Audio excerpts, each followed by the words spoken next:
Yo, this is going to be a really quick artifact vid. People keep asking me which way to go, what to do, how to spec their artifact, what I've done.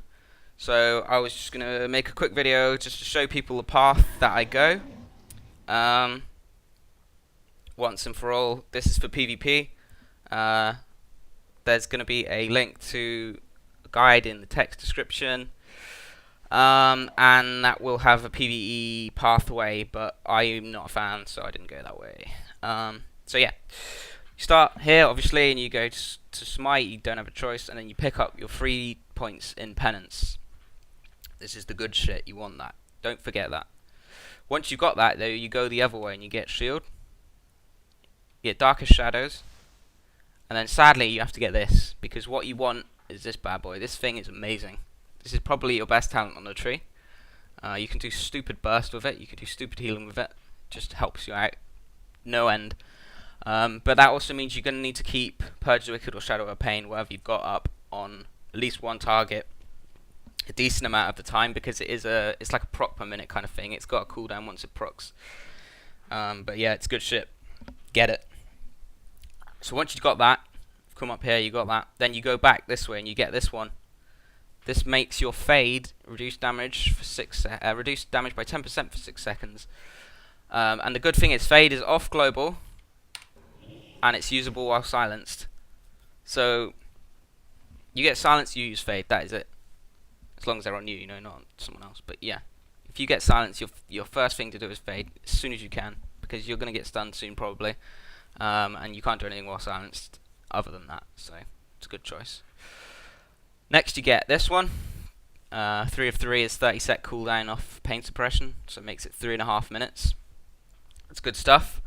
Bit sad, pain suppression is a 4-minute cooldown, but barrier is going to be a lot better this expansion, especially with some of the honor talents, and this thing, which is really good for tanking cleaves. Not as great for general play, because everyone just runs out of barrier like a lemon anyway, and it's the most fucking annoying thing in the world, but just don't even get me started. But for tanky cleaves, you can stay in that, you can have Fiend up, be doing a bit of dot damage, and you're going to get solid healing from that, and it's going to really help keep you alive during stuns and stuff. So yeah, that's next. Then once you've got that, you go up to Doomsayer, which increases your Rapture duration by 3 seconds at max rank. And that's not that great, because Rapture is actually, God knows why, but it's dispellable. It's one of our major defensive cooldowns, and it's actually dispellable, which is, I think, an oversight on Blizzard's part, but yeah. What are you going to do?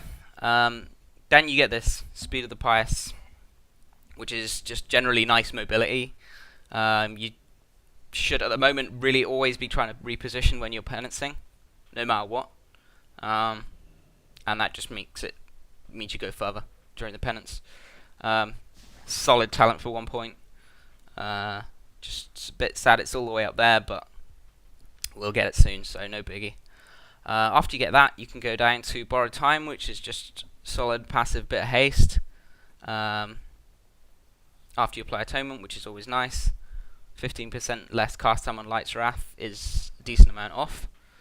And then lastly, you can just pick up this, which is a bit more damage for you when you have Atonements up.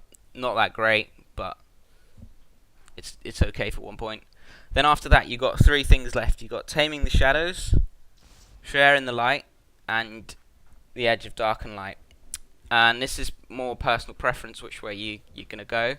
I'd say this is pretty good against like dot teams and stuff that has spread pressure. It's not bad for 1 point, but it's not something you want to pick up too soon. This is okay. This is just a bit more damage on your Shadow of Pain, Purge the Wicked, but it's nothing, to write home about. It's not too crazy. It's 15%, and it doesn't hit that hard anyway. So I'd say get that last. And then at the moment, I wouldn't say this is worth getting at all. Shadowman dot right now is breaking CC on yourself. That is. Not sure about other people, possibly as well. So that's just generally pretty cool. So you don't want to have the chance to not have that. The dot in itself is not the end of the world. It is half. I think, let me check. Yeah, so it's half the healing of your Shadowman is then a dot that damages it back. But the way that it works is it's any damage taken. So if there's like a warrior chopping someone and you Shadowman them, and then he chops them right after, that dot is going to get removed if he chops them for 130k or whatever it is. So it's not like an extra dot as such. It's just like it will do damage until they've taken that much damage for any source. So that's okay. That's not too bad. There is also a talent, really quickly, here. And you use this against cleaves. This is kind of a segue to the other talent video, but you've probably watched that by now. But yeah, when you take this, your Shadowman on yourself actually provides a heal instead of a dot, which is like really nice. It's 50% more healing on a Shadowman. It's actually amazing. But you actually have a chance not to get that when you have this talent. I don't know whether it's a bug or just an oversight by Blizzard, but you just don't want that to happen. 15% chance to not get healed for more is just like, no. So yeah, just don't take this. Yeah, that's the route I'm going. That's my plan and the reasons why. So hopefully that was helpful. See you later.